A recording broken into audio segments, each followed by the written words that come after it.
क्या एआई के आने से हम अपना इनोवेशन बंद कर दें, मनुष्य अपनी सोचने की शक्ति ख़त्म कर दे या उसे रोक दे? मुझे लगता है कि जब हम जर्नलिज्म कर रहे होते हैं, पढ़ रहे होते हैं, समझ रहे होते हैं, तो किसी ऐसे टूल को, जैसा एआई जैसा टूल हमारे सामने है या टेक्निक मान लें आप उसे, तो हम उसका इस्तेमाल अपने इनोवेटिव तरीके से कर सकते हैं। ये एक माध्यम बन सकता है अच्छी पत्रकारिता के लिए।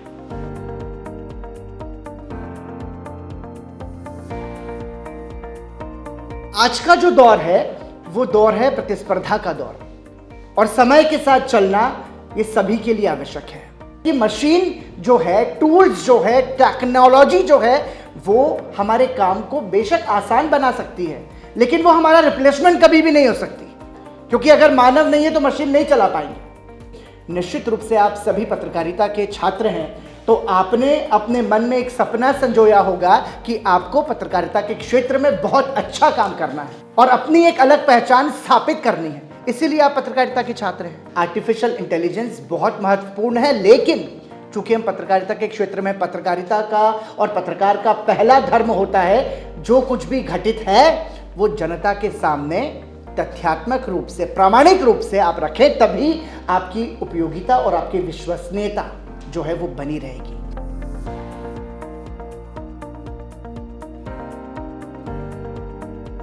हमें नहीं मालूम कि आगे ये कौन सा फोल्ड लेने जा रहा है, किस रूप में एआई हमारे सामने आएगा। उसकी बड़ी मशहूर किताब है होमो डियस, जिसमें वो कहता है कि आने वाले समय में मनुष्य ने देवत्व प्राप्त कर लिया है।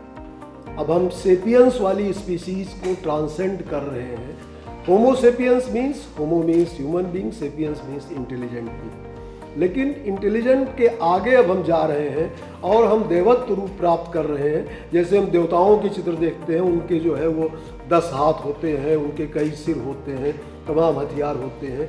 वैसे ही मनुष्य ने ऐसी शक्तियाँ प्राप्त कर ली हैं और एआई उसका बहुत बड़ा सिंबल है।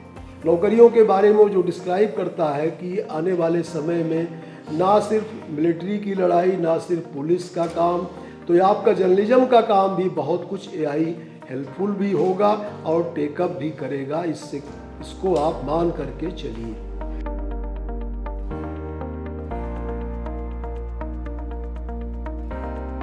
जब केबल टेलीविजन आया तो वो घर का नालायक सबसे बड़ा लायक हो गया।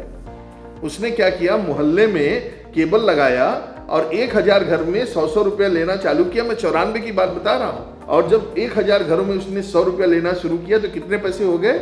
1 लाख हुआ। And because of cable and satellite transmission that नालायक बॉय बिकेम लायक।